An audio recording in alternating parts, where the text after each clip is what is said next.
Good evening, everybody. Breaking with the tradition established so far, I'm going to read you two poems. The first one, they're both seasonal, more or less. The first one's very early.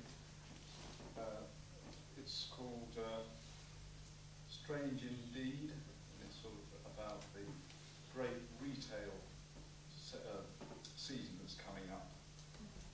Strange indeed. It was a very curious Christmas, somehow incomplete.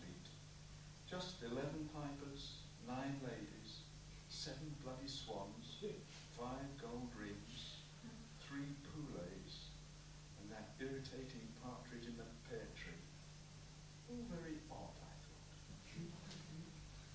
The second one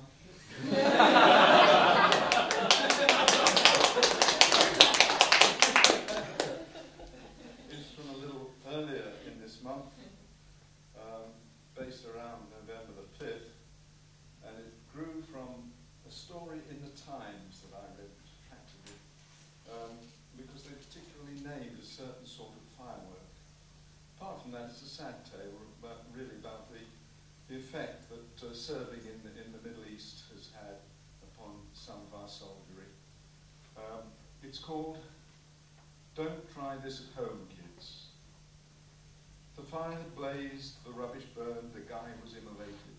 The toffee eaten, pumpkin gone, spuds all but cremated. The crowd began to turn away, why should they remain?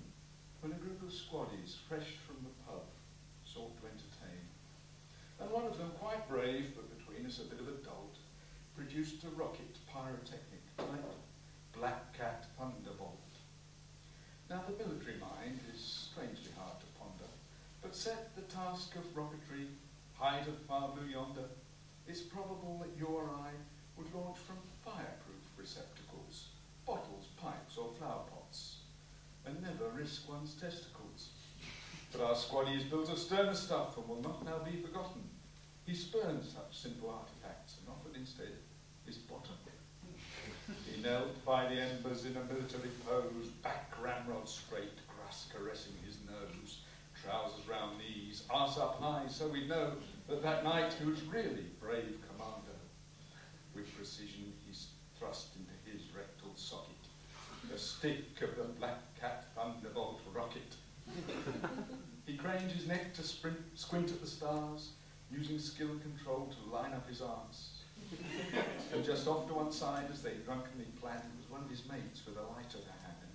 With a cry of ignition, he brought it from his pocket and deftly lit the fuse of the Black Cat Thunderbolt rocket.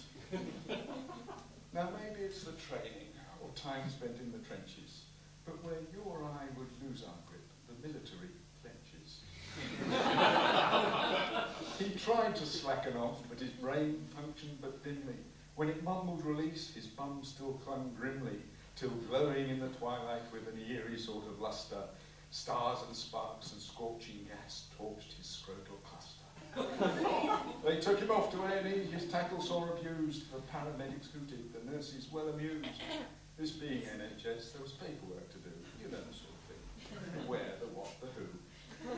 Dripping tears of laughter, the clerk filled in the docket. No man's barbecued by a Black Cat Thunderbolt rocket.